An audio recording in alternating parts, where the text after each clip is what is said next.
Which one's better, Mercedes-Benz or BMW? Well, that's a very complicated conversation, and it doesn't take very long for you to browse the internet, and some people are saying BMW is better, and others are saying Mercedes is better. Guess what? I can do even better than that because I've personally owned multiple models within each particular brand, and I can share specifically some of the goods, bads, and uglies of each one and summarize which in fact is the best brand if you like that German luxury motoring.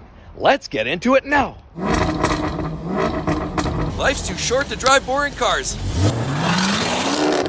So the first point I want to make out between BMW and Mercedes, of course, BMW has declined actually recent purchases to McLaren. Obviously, their motorsports interests aren't quite the same place that you have with Mercedes-Benz. As a matter of fact, Mercedes is often doing very, very well in F1, Formula One, of course, in recent years. Now, I know everybody's going to argue with me and say, well, BMW's always done this or they've done that, and there's been a lot of sports touring series that BMW's participated in. But currently, the way it stands right now, Mercedes-Benz is one of the top pops in Formula One, and BMW just really isn't. With all of that said, of course, if you're talking about cars that are meant for the street, where it's a different conversation. Many Mercedes, as what we're looking at here, often come equipped with a lot of different variety of engines. You can get 2-liter turbo engines, 6-cylinder turbocharged engines. You can also get big V8 and twin turbo V8 engines, V12 engines. Mercedes is always historically known to put the big hammer to performance. They're always about the long front end, big power, rear drive, and just stab the throttle and away you go. Where BMW has been always a little more finesse. High-strung engines, smaller displacement, generally tweaking similar horsepower output, but the difference is BMW is going with the option of manual gearboxes in some of their cars. For example, the M3, M4, you can still get the manual gearbox. Clearly, the sporting intentions for the street driving is a little more dialed in for the BMW. Now, cars like this gorgeous E63S are some of the rare exceptions where AMG gets a hold of these cars. They make cars that are immensely powerful with well over 600 horsepower, and the closest competitors in BMW's world is the M5, which puts down very similar performance numbers, but it does so in a slightly different fashion. And even if we're talking about the entry-level engines, what we're looking at is the C300 Coupe here.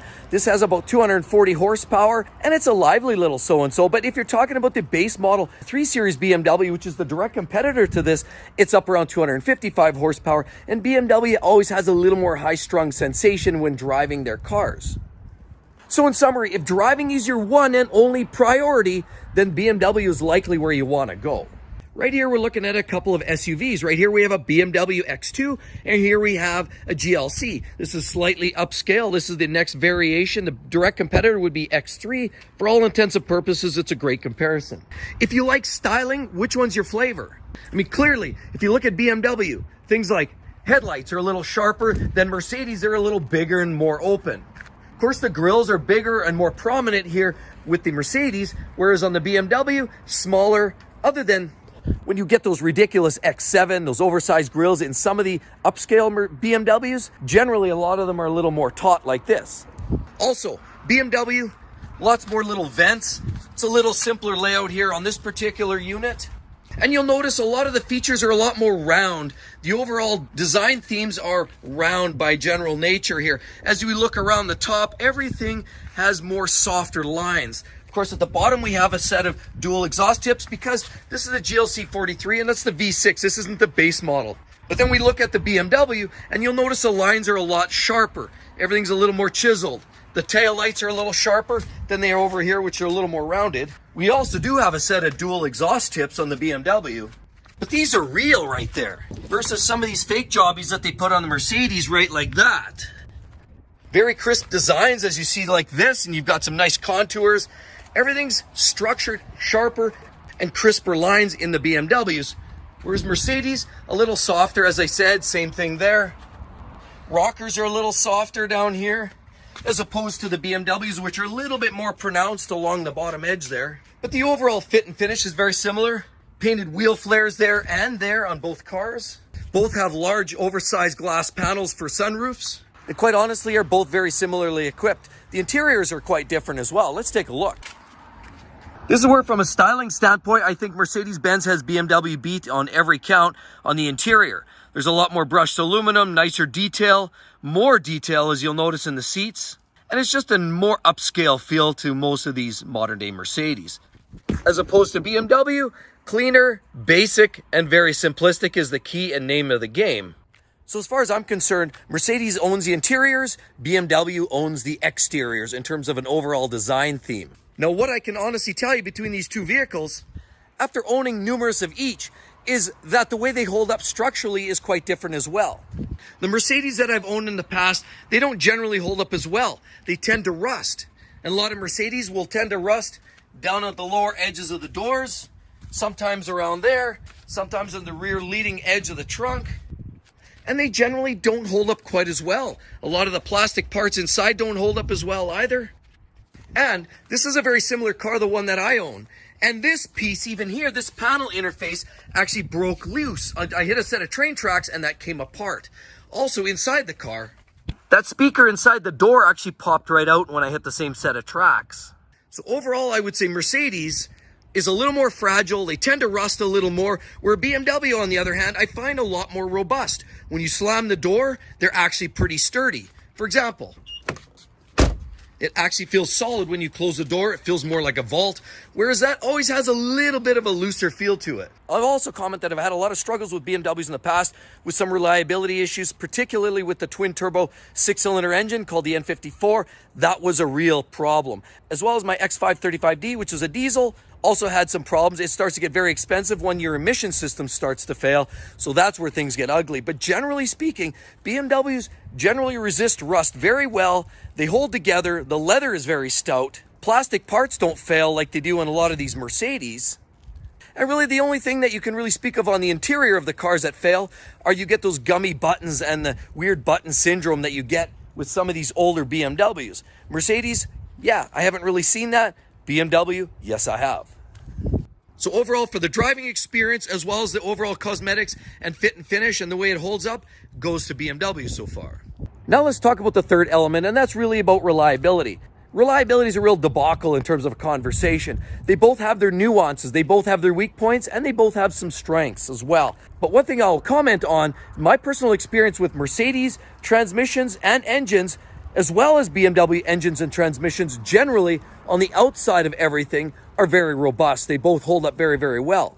I've run a lot of miles on both BMWs as well as Mercedes, and never have I ever experienced a fault, a flaw, an issue with the transmission. They hold up very, very well. The engines, yeah, I've had a few small issues with the engine on my Mercedes. I had an ML500 years ago. The only thing I had developed a misfire. It's a twin plug. It was costly to maintain.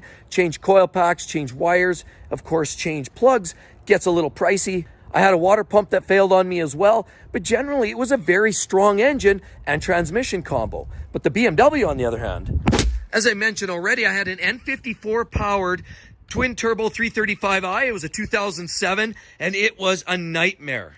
That BMW of mine needed a new fuel pump, injectors, water pump, thermostat, coolant hoses. There were seals all over the engine that went from the oil filter housing to the pan gasket and beyond. It also threw check engine lights like it was going out of style. It was basically like Christmas time all again. And I'll also comment that my BMW X535D was quite robust, but I did have to do glow plugs. I had to change an injector, diesel exhaust fluid tank twice, and a plethora of other parts. But the core engine was good. The M5 I have is an E60 M5 with a V10. That, of course, is high-strung. It will need rod bearings after about another 40,000 kilometers because that's another weak point in BMW's armor. I will also comment on previous generation four-cylinder engines in the BMW lineup called the N20. Brutal timing chain issues, failures. There were class action lawsuits to sort that out, as well as the N63 twin turbo V8, 4.4 liter in displacement, lots of problems. Timing chains, premature battery drain, of course, fuel injector issues, fuel pump issues. But it was the massive oil consumption that was really getting to a lot of customers with anything that was of the designation 50 series in the BMW lineup. Now, with all of that said, I would say looking at this current generation BMW here, this now has the B48 engine. It's a current generation four-cylinder, proving to be modular in design and much more reliable than the outgoing N20. As well as the N63, I generally steer away from the V8 BMWs because even though they're getting better and some of those problems are being worked out, they're still very expensive to maintain. And when they break, it's going to break the bank.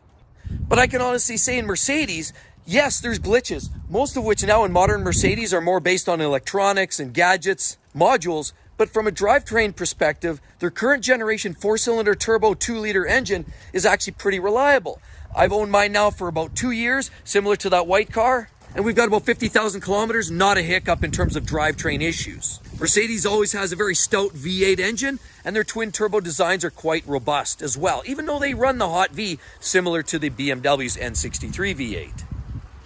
Now, the fourth element is actually about aftermarket. Of course, you can always get aftermarket parts for virtually every manufacturer on the planet today.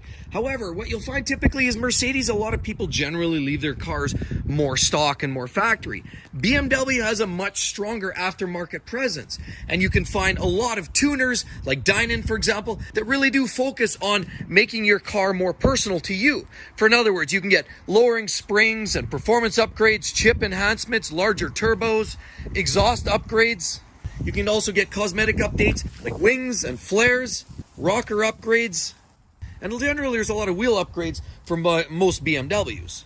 A lot of the aftermarket also does touch on Mercedes, but I just generally find that BMW is more well suited for that. You can search the forums and you'll find a lot of people talking about upgrade this, upgrade that. There's a lot of different apps that you can even plug in a dongle and then tune out a lot of different features in your car, or tune up a lot of features in your car, and that generally is more done through the BMW circle. There's lots of people that really love tuning these cars, customizing them, making them do different things. And those real car geeks like myself like the opportunity to be able to dial right in and integrate and make little changes to the car to make it do little odd features. For example, like unlocking your button to get in, and it'll activate different features, different lighting and mirror options when you unlock your car. Lots of different nuances for those car geeks like myself. And as I said before, in the Mercedes world, there's just far less of that. So if you like tuning your car, BMW is the way to go.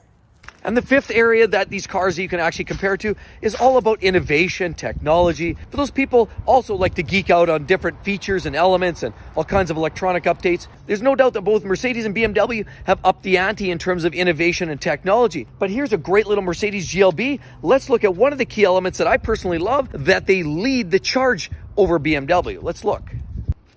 You'll notice now Mercedes is just applying these overly large screens that incorporate your dash pod with the center screen all in one long panel. And it's actually very inviting for all the passengers in the car. BMW doesn't do quite so much of that. But instead, BMW keeps it a lot simpler. As you'll notice, pretty traditional dash display. Of course, you have your iDrive system. But one thing that BMW does is this great little mood lighting that you'll notice under here. It's purple. You can actually alter that with the little stroke of the keys on that touchscreen right there. They also both like to use these interesting little paddle shifters right here. You'll find that typically available in most Mercedes and BMWs. Power seats is common for both. Sport modes is also available on both. And honestly, both BMW and Mercedes are trading punches for technology in the way of safety and keeping both the passengers as well as pedestrians all out of harm's way. Every manufacturer is having to step up their game just to stay competitive, and these two are by no means any different. I just want to add in one more point here, and that's between the two cars, which one has a much higher level of cheese factor? Well, there's one specifically that has way more cheese on it than the other, in my opinion, and that's Mercedes-Benz, like this. Let's look. I mean, what's going on with this car? Sure, at first sight, you can't really tell. Where's the cheese? Right in there is the cheese. What am I looking at there? I'm looking at tailpipes, but there's really nothing connected. Look underneath there. That is cheese galore right there. Nothing but pure cheese all the way along. Very fake. You also get in the 4-cylinder version too, like this GLC 300. How's that? Well, look, it looks like an exhaust tip, but no, wait. It's right under there. There's your exhaust tip. There's your muffler right there. No, cheese. Look at that. That's nothing right there. There's also that. The stars here are a little bit on the cheesy side, if you ask me. And I'm not going to lie, even BMW has a little cheese going on right there too. What were they thinking? What's the point of having that extra BMW logo? Like having it on each wheel and the front hood as well as the back isn't quite enough. Let's throw another one on for good measure. Not sure what they were thinking. So there are a lot of great vehicles out there to buy, and which one is best for you? So if you live in further in the south, and of course rust and the salt belt isn't your issue, then it doesn't really matter. Pick what you like. If you're a driver and really like to pull gears, well, BMW's your bet. If you like that feeling of true luxury when you're behind the wheel and the powerful engine and the V8s and all of that goodness and the technology you find on the dashboard, then Mercedes is your plan. BMW's got some very expensive problematic areas. Mercedes has a few of their own. Some car brands are more sustainable and potentially have more focus on motorsports, which is more promising for the future, while others are more motivated on developing innovation, for example, 3D printing and some of the latest EV-type technology. My personal opinion, as you guys already know, I've had many experiences that were not all that positive in the BMW world, but if I had to buy a brand new BMW or a brand new Mercedes, guess what I'd buy? And with all of that said, right there, be sure to check that video out. You're going to love it. The most reliable luxury cars that will essentially go forever. Hope to see each and every one of you on the next one. Catch you real soon. Bye-bye.